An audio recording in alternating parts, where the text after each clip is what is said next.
Mis queridos hermanos y hermanas, cuán agradecido estoy por los magníficos mensajes de esta conferencia y por el privilegio de dirigirme ahora a ustedes. Durante los más de 36 años que he sido apóstol, la doctrina del recogimiento de Israel ha captado mi atención. Todo me ha intrigado, incluidos los ministerios y los nombres de Abraham, Isaac y Jacob, sus vidas y sus esposas, el convenio que Dios hizo con ellos y que se extendió a través de su linaje, la dispersión de las 12 tribus y las numerosas profecías sobre el recogimiento en nuestros días. He estudiado el recogimiento, he orado al respecto, me he deleitado con todos los pasajes de las Escrituras que se relacionan con él y le he pedido al Señor que aumentase mi comprensión. Así que imaginen mi dicha cuando recientemente obtuve una nueva perspectiva. Con la ayuda de 2 eruditos en el idioma hebreo, aprendí que uno de los significados hebraicos de la palabra Israel es que Dios prevalezca. Que Dios prevalezca.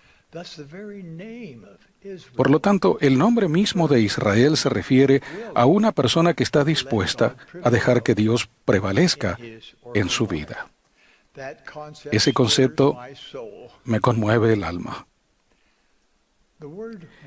Esa disposición es crucial para esta interpretación de Israel.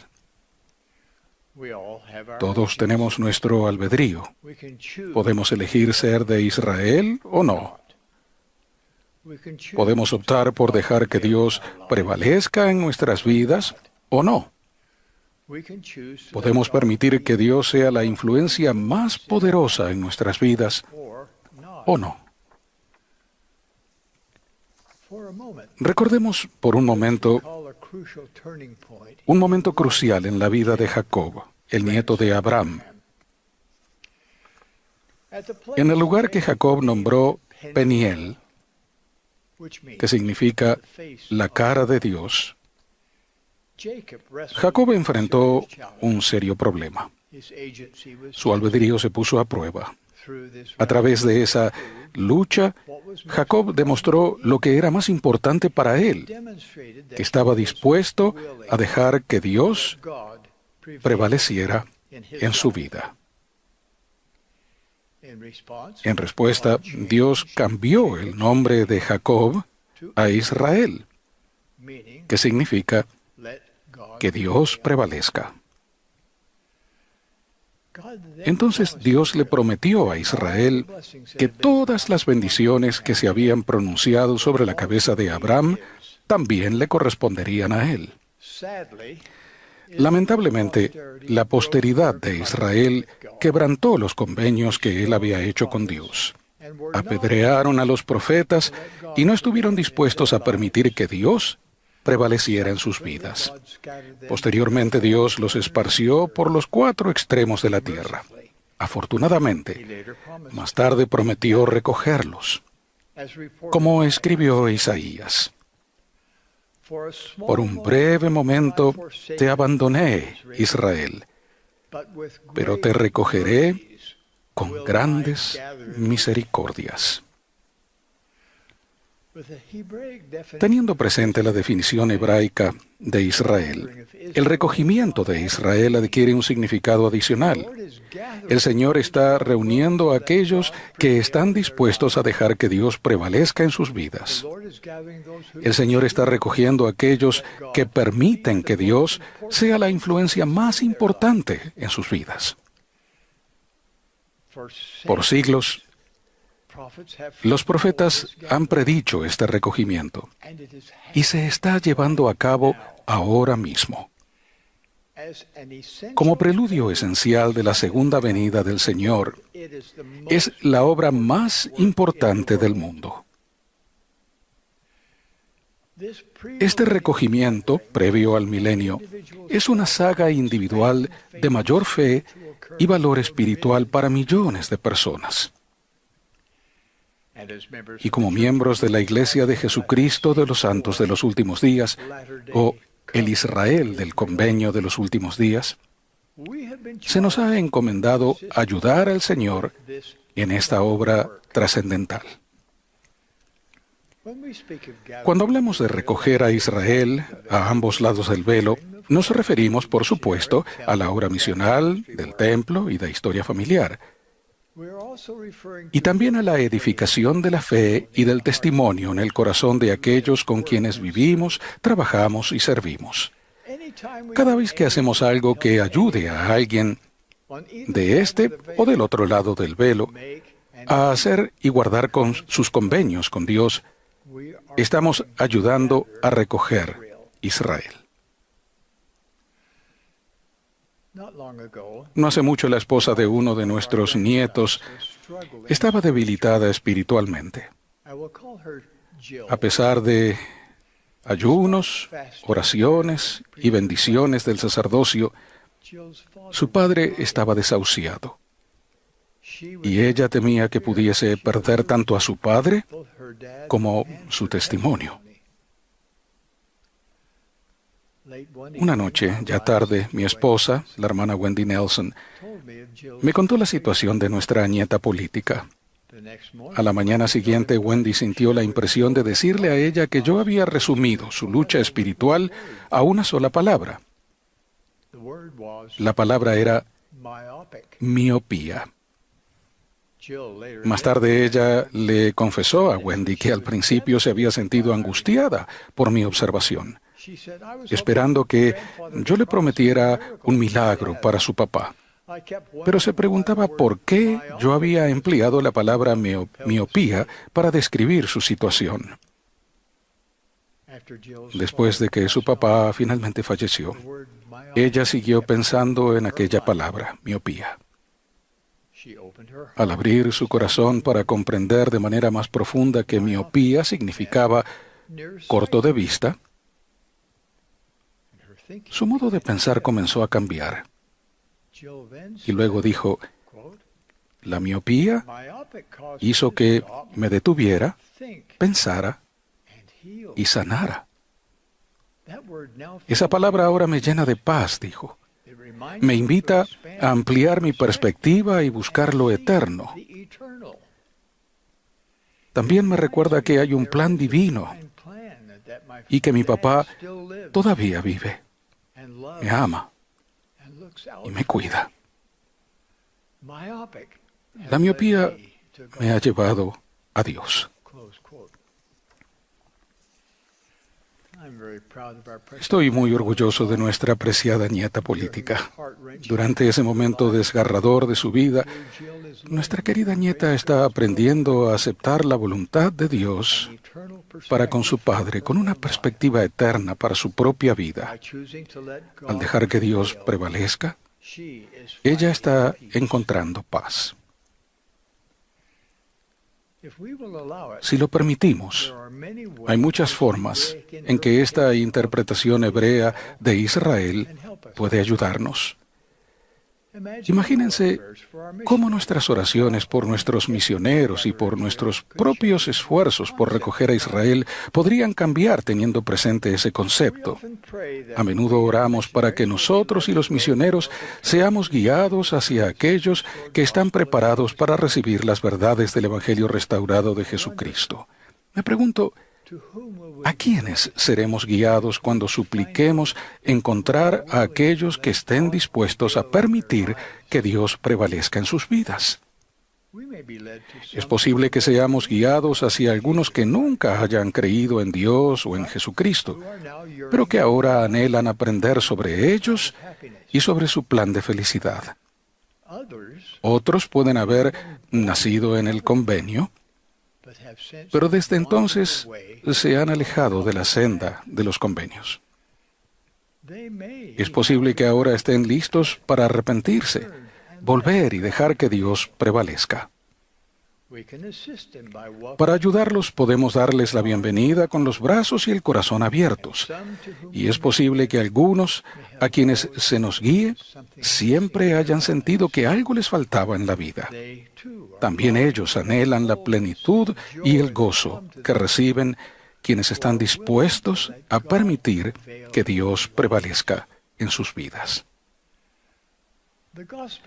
La red del Evangelio para recoger a Israel es amplia. Hay lugar para cada persona que acoja plenamente el Evangelio de Jesucristo.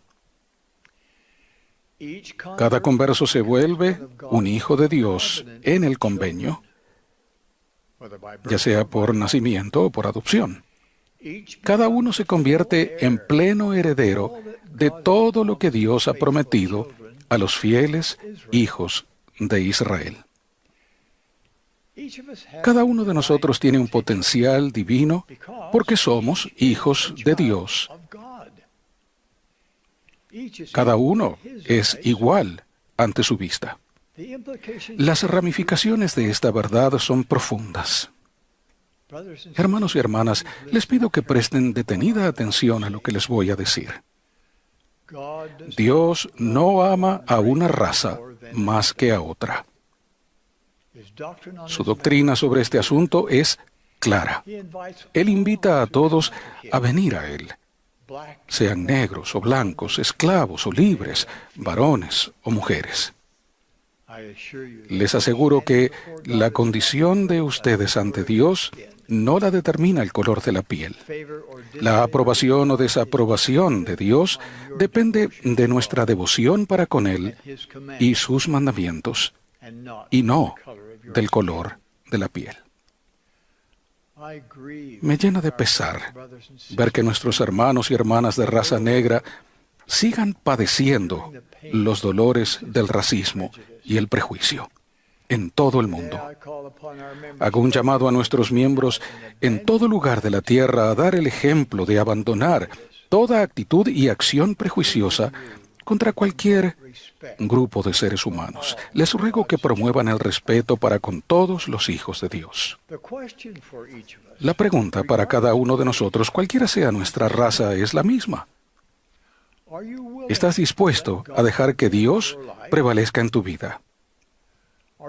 ¿Estás dispuesto a permitir que Dios sea la influencia más importante en tu vida? ¿Permitirás que sus palabras, sus mandamientos y sus convenios influyan en lo que haces cada día? ¿Permitirás que su voz tenga prioridad sobre cualquier otra? ¿Estás dispuesto a permitir que todo lo que Él necesite que hagas tenga prioridad sobre cualquier ambición personal?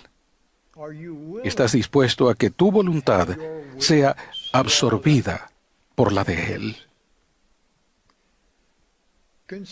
Considera cómo esa disposición podría bendecirte.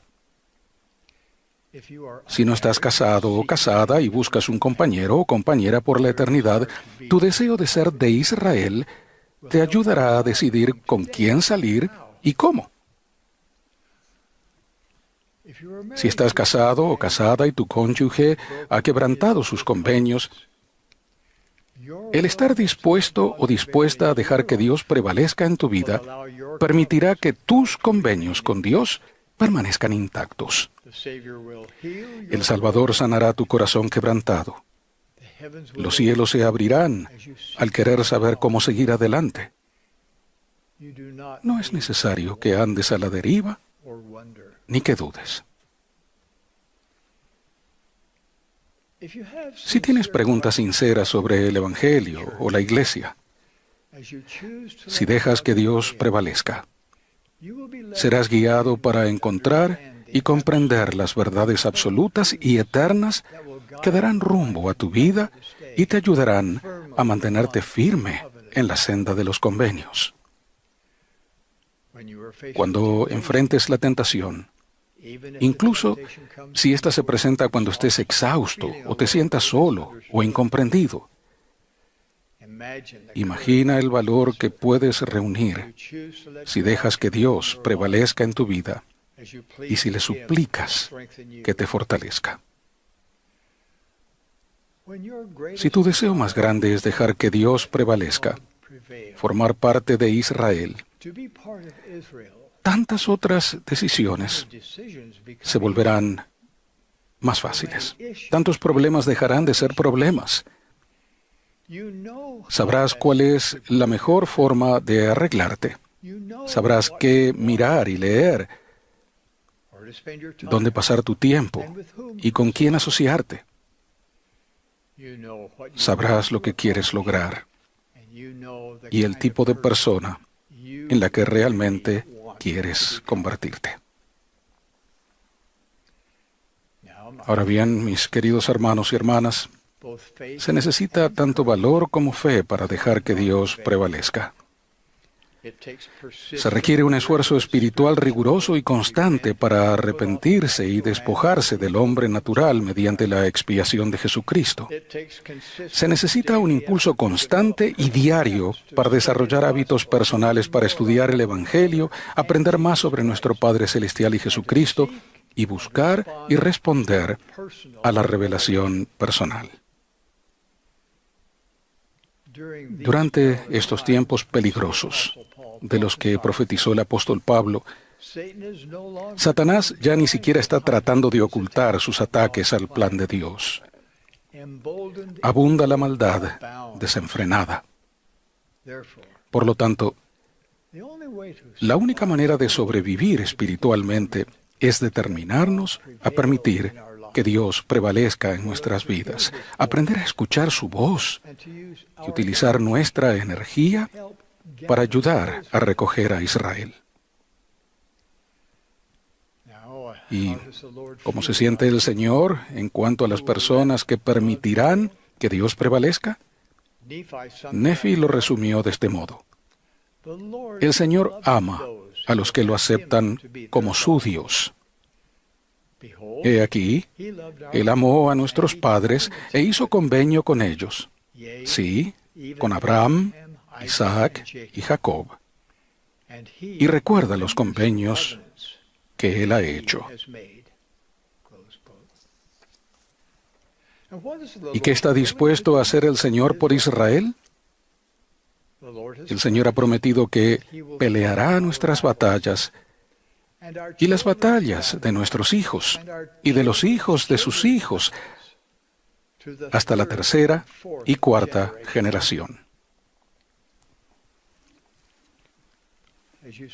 Al estudiar las Escrituras durante los próximos 6 meses, les invito a hacer una lista de todo lo que el Señor ha prometido que hará por el Israel del convenio. Creo que se asombrarán. Mediten en cuanto a esas promesas. Hablen acerca de ellas con su familia y amigos. Y luego, vivan conforme a ellas y vean que se cumplan en su propia vida. Mis queridos hermanos y hermanas, si deciden permitir que Dios prevalezca en sus vidas, experimentarán por ustedes mismos que nuestro Dios es un Dios de milagros. Como pueblo, somos sus hijos del convenio, y se nos llamará por su nombre. De ello testifico en el sagrado nombre de Jesucristo. Amén.